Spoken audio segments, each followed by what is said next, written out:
All right, friends. This morning we're going to take a look at subject-verb agreement. Wait a minute. Agreement? Do the subject and verb argue sometimes? No, silly. The subject and the verb must work together to make the sentence sound correct. This is called agreement. Pause here.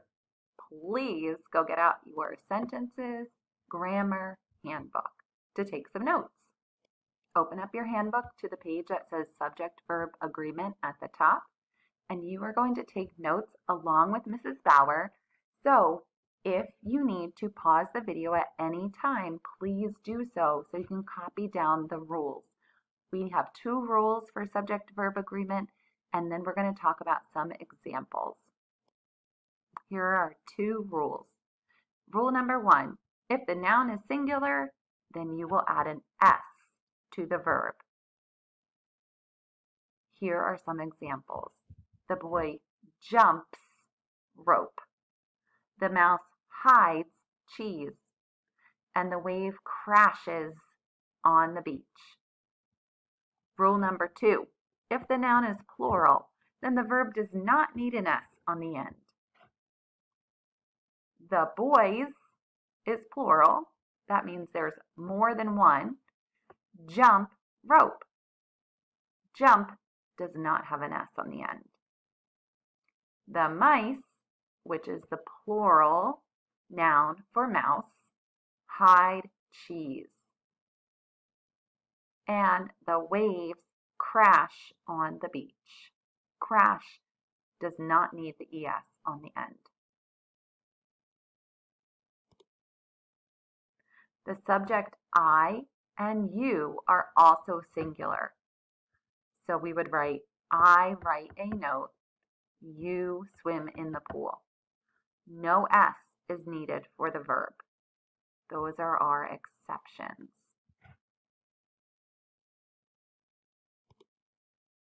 Let's try the quick check together. Decide if the verb agrees with the subject. If it does, write correct. If it does not, change the verb to match the subject. In your grammar handbook, you should turn to the next page like this. It says subject-verb agreement quick check at the top. And all you need to do is write if it is correct or you need to change the verb to make it correct. You don't need to write the full sentence this time. Just like last time, I'll read you the directions. We'll do a couple together, and then I want you to pause the video and try the rest on your own before I give you the answers. The directions say, again, decide if the verb agrees with the subject. If it does, write correct. If it does not, change the verb to match the subject. Number 1 says, the dogs frolics in the field. Yikes, does that sound correct to you? Let's go back and check our rules. The dogs is plural. So if I go back to our rules, if the noun is plural, then the verb does not need an S on the end. I know frolics then is not correct. I need to write on my line just frolic with no S. Let's take a look at number 2. I walks to the bus stop. Oh, that sounds right because I is singular. Oh, wait. I remember there's those exceptions to the rule. Even though the subject I and you are singular, we don't need an S for the verb. I thought that sounded funny. So it's not I walks to the bus stop. It's just I walk to the bus stop. All right, pause the video. I want you to try the rest on your own.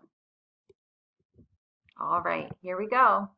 I hope you wrote for number 3. That is correct. The player is singular, so we say the player runs to first base. Number 4, the yellow rain jacket keep me dry. Although there are some describing words here, jacket is still singular. So we need to say the jacket keeps me dry. Number 5, The ducks waddle by the pond. That's correct because ducks is plural, so we don't need an S on the end.